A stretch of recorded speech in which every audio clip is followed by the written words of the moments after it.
Welcome back to the Blog Boy Roundtable. Week 0 was the appetizer. We're done with that. This week we move on to the main course. From the Bay Area Examiner, myself, Seth Varnadore, Anthony Vito, Nathan Bond, and Robert Steeg. From DraftKings Network, Nick Simon. And we'll be making some picks. We're using spreads from DraftKings later. But for now, let's talk briefly about Week 0. Did you learn anything besides maybe UMass might not be just terrible? Did anybody learn anything? Maybe is Sam Hartman. Sam Hartman, yeah. Is he the best quarterbacks Navy's had since? Are we going back to like the 70s? That was the second coming to Joe Montana. That was a glorified scrimmage. I think the one thing, like, I didn't like Notre Dame wasn't even really running an offense. It was just kind of like, okay, like let's run these basic plays. I think like we're kind of underestimating just how bad Navy's going to be for the foreseeable future. That it's going to be rough times in Annapolis post Niumatalolo. Like it's just going to be rough for them. Nathan, you seem like you thought Navy was the big information was Navy this week. What were you thinking there? Same thing, Nick? Yeah, you kind of were terrible for the last 3 years, and you just promote from within, and you keep the DC, and then you get torched. Like congrats. I don't understand what Navy is doing, and this is what they get. I think too, like they need to get in or out on the triple option, because when they actually ran the triple option stuff, it worked. It wasn't like explosive, but they were moving the ball, and then they'd get away from it for 3 or 4 plays, go nowhere and punt. So it's either like run it or don't. Like I don't think you can't mix because there's got to put so much time into it. Steeg, what did you learn? Anything, or was it just kind of a whatever? Just whatever. I mean, to be honest, I watched maybe like a couple minutes total of any of the games. I watched a little bit of the Vanderbilt Hawaii game because I wanted to see the meme of the incomplete stadium in full glory with the rain holding up the scoreboard. It's week 0. Week 0 isn't intended to do anything except like pump up the media a little bit and get some overreactions going. I'd imagine Notre Dame is going to flame out by like week 9 because of it. That's basically the only thing I learned. Yeah, and on Hartman, did it look like he was missing a little zip? Or that could have been the weather, but I thought there were a couple balls that against, a little bit more athletic teams could have been picked. They were behind guys a little bit, but it might have just been, it was a little rainy out there. Maybe they're playing in a different country, first off, more than anything, so time zone permitting and everything like that. You could probably take the fact that Navy's really bad and take that to the bank, but I'm going to hold off on any overreactions on Notre Dame football until like week 3, at least. They'll play NC State here in 2 weeks. That could be a pretty fun game. Right. It's not fair. Don't they use a different size football in Ireland? I'm just like, it's a whole different ballgame. It's totally different over there. All right. So, yeah, week 0, not a ton to go back and really discuss. I thought the television schedule was brutal. How do you not have a game at noon? Time out. Mm-hmm. Can we talk about how Notre Dame is playing Tennessee State this week? Yeah. Like they're flying back and still playing a game this week. That's kind of insane. Like NFL teams don't even do that. Like that is. And isn't it the first FCS game they'll play in their history? Yeah. Yes. Let alone an HBCU. Eddie George and co. Right? Eddie George still the head guy there, right? There's a Survivor connection here. Eddie George. Oh, no, there's a Survivor connection here. Eddie George's wife competed in season 18 of Survivor Tocantins. Taj George, she came in like 4th. I think I know who Steeg's picking later. That'll be interesting to watch. I think maybe not this week because it seems like they'll probably just be able to kind of play bully ball. But they play again the next week and have to go on the road, I believe, to NC State. Yeah, that could be interesting to see if that kind of catches up to them. Yeah, they don't get a bye week until October 21st, and so it's Tennessee State at NC State, home for Central Michigan, then the Ohio State game at Duke, at Louisville, home for USC, and then the bye week. Like, that's a lot of football. And guys, that flight, like, I know they fly charter and stuff, but it still sucks. Yeah, it's not great.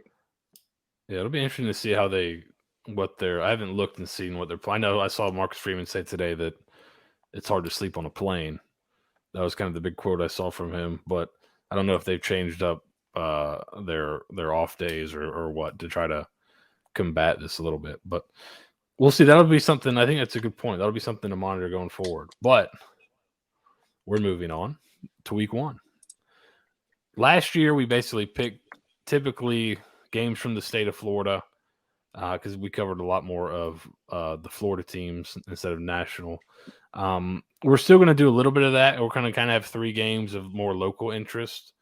And then we're also going to have the ability to go off the board. So we'll start with kind of the 3 set games that everyone's going to pick. And we'll get right into them. And we'll kind of do this by day of game here. First one we're going to do is Florida at Utah. Utah got up over the offseason to being like a 10 or 10.5 point favorite. Right now, Utah is a 6.5 point favorite. I think that's kind of the Cam Rising availability is up in the air. Florida released their depth chart today. They've got some freshmen playing in important spots. So this will be an interesting one to watch at Utah, 8 o'clock on Thursday night. Let's start with Vito. Vito, what do you got? I did it again. Muted. So the line is 6.5. That's very interesting. Is Cam Rising worth, what was it? Did it start at 10? 10, 11? I think it started like 7 or it started at 8-ish, I think, and then moved. It got up to 10 at some point during the offseason, and it came back down. It was 4.5, I think, last week at one point, and now it's kind of settled back up at 6.5. And that's like, is Cam Rising worth all those points? I know we're going to keep it quick on the picks, so I like UF to cover 6.5. I'm not certain they win, but I think it becomes pretty close. Yeah, I've got Florida as well. I think it could be kind of a slugfest. So if it's going to be a low-scoring game, 6.5, I'll just take the points. Last year's game was pretty tight. Came down to the wire there. Nate, where are you leaning there? Yeah, I think the Gators cover. I guess Cam actually he tore his ACL in the Rose Bowl. Yeah, that's basically what happened. That's a tough injury to come back from. I don't know if you guys have ever heard of a torn ACL before, but that's not a quick recovery. I think the quarterback situation at Florida is going to be steady. So that's 6.5 is a lot of points. So I'm going to take the points on that one. Nick, which way are you leaning? I've gone back and forth on this one. This is kind of a hard one to prognosticate. I'm gonna lean with Florida just because of the Cam Rising factor. I still think Utah's gonna win because there's just a lot of questions with this Florida team, putting a lot of younger guys and unknowns in different spots. And plus, Rice Eccles, or Eccles, however you pronounce it, stadium is like very underrated and like low key, very tough place to play in if you're a visiting team. And it's definitely going to be a different environment for Florida, which this is their first true non-conference road game out of state since 1991, which is insane. So it's going to be a huge culture shock for that program. But I still think they'll cover, but still lose the game.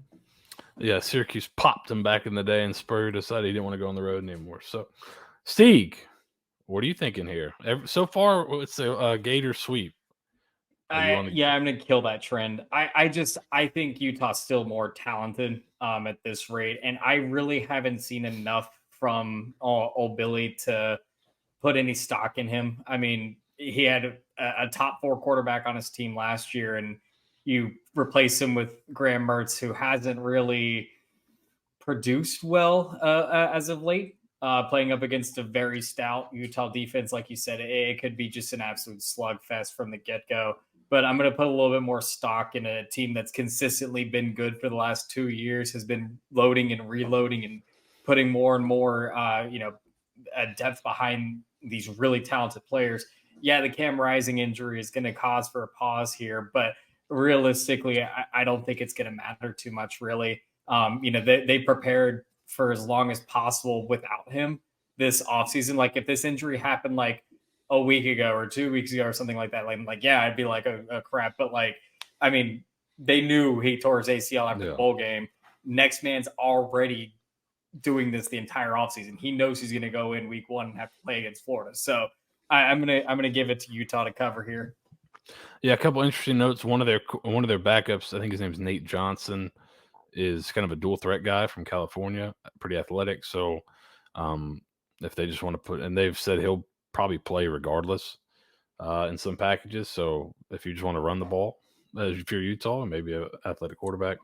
Last note on that game, Utah has not beaten a Power 5 team out of conference since 2017. Small sample size alert, but that was their last bowl win, was against West Virginia in 2017. All right. Steeg. Interesting. Yeah, I thought that was wild. Steeg, USF at Western Kentucky. Western Kentucky is an 11.5 point favorite. Do your Mighty Bulls cover here? No. I'm going to go with the same projection that I gave our buddy Fletcher over at the Towel Rack. I believe in Golish. I believe this team is more talented than last year. I believe that USF is going to make strides this year. But I also believe that they could have not drawn a worser first opponent than the current one that they have with Western Kentucky. I mean, the thorn in the side all year last year was that pass defense. And now you're getting one of the most prolific passers in FBS week 1 on the road. Brand new defense, brand new coordinators, brand new everything at this point. Unless everything just gels right away and they have some sort of secret formula that Golish is keeping behind doors on how to do everything, it hasn't given me confidence just yet. And so I'm thinking West Kentucky will be able to cover this pretty easily. I think probably third or fourth quarter, we might see the Bulls start to get some offense clicking a little bit, but I think it'll be long gone by then, though. Nick, where do you lie on this one? Yeah, same. I'm going to go with WKU to cover. It's like we said last week. You're bad, or basically like the entire offseason. You're bad until you're not. There's a part of me there's a part of me that wanted to pick USF. Like, okay, you're coming out. You've been practicing and learning this system. You have a bunch of offensive talent. Obviously, it's just I can't envision this defense getting enough stops against Austin Reed to at least cover. If this game was happening like in October or November, and USF would still in a point where they're healthy and they're getting better, then this may be a different story, but not in week 1. So I'm gonna go with WKU to cover. Yeah, I'm with you and Steeg. I like WKU as well. I think it originally opened closer to 14 and a half. I think if you get over that 14 number, maybe you start to think USF, but 11 and a half is not enough. So I lean WKU. Nathan, are you breaking the trend, or you WKU as well? Yeah, it's Western. USF's going to have to deal with adjusted travel plans, adjusted everything. They announced on Monday evening that they're going to be adjusting their practice schedule for Tuesday and Wednesday. They're going to practice later in the afternoon on Wednesday, just as anticipation for the storm coming up. But also, like everybody else has said, man, you're bad until you're not. And I don't think, or trust this defense to not cave and let Austin Reed just throw the ball all over the field. Like, prove to me that you're different. Otherwise, you're the exact same defense that's been around for the last 4 years. All right, Vito. SP Plus has it at like 10 points in USF covering. Do you agree with Bill Connolly, that nerd, or do you agree with us? For shame. None of you are believers in Alex Golish and this new offense and what Todd Orlando is going to do with this new defense. I think that you all are completely correct. 11.5 is a number that I think WKU can that Western can definitely hit. Austin Reed over 4,000 yards, 65% completion percentage. I don't care that he has different coordinators. That's an offense that's going to be really tough to stop in game one. I'm with you, Nick. I wish this game was a couple weeks in the future. I wish they could get FAMU this week just to kind of work something out. We don't know what this team's going to look like. I think you're bad until you're not. What I find interesting about this game is the over-under is 70. So DraftKings thinks this might be a little pointsy. If you can get into a track meet with Western and maybe make a couple stops, that's the only way it's going to happen. It's really hard for me to see how this is going to work out unless we see this team go to a different viewpoint that we all have. And at that point, then you can start thinking about what it is for the future. But I like Western to cover, and I like the under because I think it's going to be like 45 to 30-ish.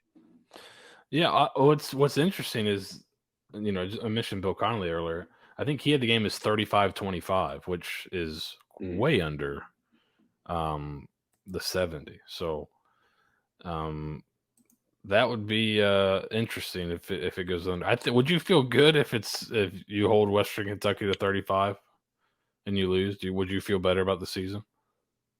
Yeah. Absolutely. Last year, like comparatively, like a team like Western Kentucky probably puts up like 65 at like 735 yards. Like if they hold Western Kentucky to 35 points, like I'm cashing it. Like that's great. That's a huge moral victory for me. You got to remember that a lot of opening games the past 2, 3, 4 years have been just awful. And the fact they actually scored touchdowns last year against BYU, even though it was still a rout, was a huge thing. So, if you said that, I think I said 45-30, that would be the over. I was thinking more in the 40-30 range, which means they would cover. So just forget everything I said about the numbers. I still think that Western's going to cover, but I don't really see if Bill Connolly's correct. I think that ends up looking good, especially if both sides of the ball look competent. Yeah, I think you feel good coming out of the game if you're there. So, all right, let's head to probably game of the week. You got Florida State and LSU in Orlando, correct? LSU is currently a 2.5-point favorite. I lean LSU. I've just seen them. I don't think we saw FSU beat a really good team last year. LSU returning quite a few guys from last year. They beat Alabama. They had some pretty good wins last year. So I'm just going to go there just because I think they're a little bit better. Now, FSU did beat them to start the season, but I don't think they knew who their tackles were. They were playing freshmen and didn't quite have the offensive line figured out. And that new staff kind of working through some things. So, Nathan, what do you think? Are you on FSU plus 2.5, or are you like LSU here as the favorite? Under a field goal? This one's really close. I'm going Florida State. Just based solely on I prefer Jordan Travis over Jaden Daniels. And I think that's fair. Nick, which way are you leaning? Yeah, man, this one is tough to make heads or tails out of. So I'm just gonna defer to Florida State, the team with the most returning production on both sides of the ball out of any team in the entire country. This one's gonna be. This should be like last year's game was. It was exciting. It was good, but it was sloppy, right? This year's game should be like legit good on for both teams. I'm very interested to see how Florida State schemes around Harold Perkins, especially with LSU kind of moving Perkins to the inside. That's going to be something interesting to watch, how they try to maneuver around him, because he's going to be a monster this year. But yeah, give me the Noles to cover. Vito, which way are you leaning? back in Camping World Stadium. I was there for the Cheez-It Bowl, where I got to meet Lord, His Highness, Lord Shedward. I'm not sure if you've seen that photo floating around. His big old glove squishing my face. It was amazing. I'm interested in how this Mason Smith ineligibility suspension matters, and the fact that LSU was trying to move one of their games to week 1 to maybe have that be the suspension makes me wonder if they think he would be a huge player in this. I got Florida State. I think they're on a mission. They got everybody. The only thing that gives me pause is we've seen Mike Norvell at Memphis in close games. Is this going to be a Brian Kelly versus Mike Norvell? Because I'm not entirely sure I like that matchup if it has to come down to coaching like that. But give me Jordan Travis. I mean, you had Keon Coleman to Johnny Wilson. Yeah.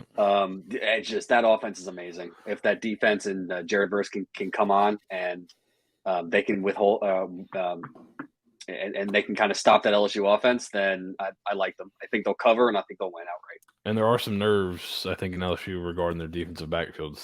Still kind of unsettled. So it's a tough matchup for them. Steeg, which way are you leaning, FSU or LSU? I also have for State here to win. I think that if there is a time that FSU is going to put up or shut up, especially with all the external factors happening around college football, I think now's the time that that's going to happen. Boy, would that be quite a state for them as well after they, went out there and puffed their chest. Or when I say they, I mean their administrators went out there and puffed their chest that they're this valuable brand to the ACC. To go out there and then beat a team like LSU would do a whole lot of good for them. I know they tried to block out that noise, and I know coaches are really good at talking down to their teams and talking them into thinking that they're the worst teams ever and everything like that. They have all these doubters and everything like that. This might be the opportunity for Florida State. They've got a lot of guys that, they really want to have showcased. Jordan Travis, Jared Verse, like you mentioned. That run game is lethal. And I think without Mason Smith, I think that's a huge hole that LSU has got to figure out how to fill. And I don't know if they have that. So I'm going to pick Florida State here to win outright. Yeah, and you can't have your boosters saying you deserve to be in the big games and not show up in the big game, right? That'd be tough look. So, but that'd be so funny if they lost by like 3 or 4 scores here. It would be very funny. Like part of me, like the sicko in me is like they're going to lose by like 3 scores, and like that quote is just going to haunt those administrators. That is the wouldn't it be funny result, but I think we're getting a pretty tight game one way or the other. We'll see though. FSU's got a lot of offensive firepower, so if they kind of can get on LSU's defensive backs, they could be in for a long night. All right, so now we're going to go off the board here. So we'll go around. If you got another pick you want to make this week, throw it out there. We'll start with Nick. Nick, what else do you like on the board this week? Oh yeah, so I'm going to go Saturday night in New Orleans, a game that is quietly going to be one of the best games of week 1. South Alabama at Tulane, and Tulane is hold on, let me pull this up because I wrote all of this down. Tulane's a 6.5-point favorite. I have South Alabama covering in this. Yeah, I have South Alabama covering this game. First of all, Yeoman Stadium on Saturday is going to be jumping. You have Tulane coming off amazing season, wins the Cotton Bowl, beats USC. And also, you're only 2 hours from Mobile, so all the South Al people are going to be able to head down there. So that's going to be a hell of an atmosphere. South Alabama returns nearly everybody on defense, and they should be able to pester a Tulane offense that no longer has Tyjae Spears. If you see what he's doing in the preseason training camp right now, that's going to be a huge loss for them. Also, pay attention to LaDamian Webb for South Alabama. He rushed for over 1,000 yards last year, 13 touchdowns. He has a chance to legitimately be one of the best running backs in the entire group of 5. So, yeah, I think South Al is going to be really fired up for this one, and they'll cover in New Orleans. See, that's one I wasn't even thinking of. So that's awesome. I like that. Yeah, USA had one of the top efficiency defense in the country, like top 15 last year. They were really good. Steeg, where did your eye end up falling? I had 2 games, and I figured that South Alabama Tulane game was going to be too spicy for us to ignore, so I had a backup. Okay. I've got a weird little upset brewing in the good old Northeast here. I've got Northern Illinois over Boston College to kick off the season. And I did a good bit of research on this one before I made this call. The line opened at 10.5 and is dive bombed to 6.5 points between these two teams. Northern Illinois last year, pretty bad, 3-9, looked really bad at times. But key factor in all of this was the health of the team. Rocky Lombardi, their star quarterback, went out 4 games in. The injuries just kept on piling up. We know about the injury luck and everything. Year prior, MAC champions or MAC championship game appearance. So a team that really lives and dies if their health is plenty. And I don't believe much in this Boston College team this year. Last year was just incredibly disappointing from top to bottom. Didn't do much to inspire anything in the offseason either. No big name transfers, nothing to really tout their horns or anything like that. So I had Northern Illinois, a healthy Northern Illinois team, going into Chestnut Hill and defeating Boston College. All right, that's moved up to plus 8.5, so even more points for you there. And no Zay Flowers for Boston College anymore. So or no Djokovic, right? He transferred to Pitt. Yeah, Djokovic's gone too. They're breaking in some new guys up there. That is some sicko shit right there, Steeg. But if that were to happen, does Halfley just get fired on the spot? They might. I was really surprised they didn't fire him. He'll be all right. Vito, let's go to you. What else did you look for? We've got 2 totally off the board picks so far. 2 unexpected picks.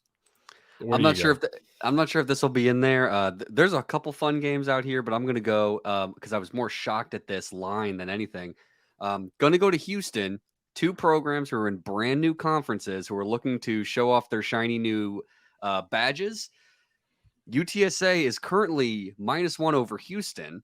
That game is in Houston. This was a game last year where UTSA jumped out to a 21-7 lead at the half.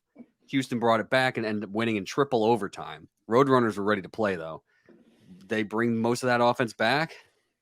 Frank Harris is back, and I think he's going to have a killer final season.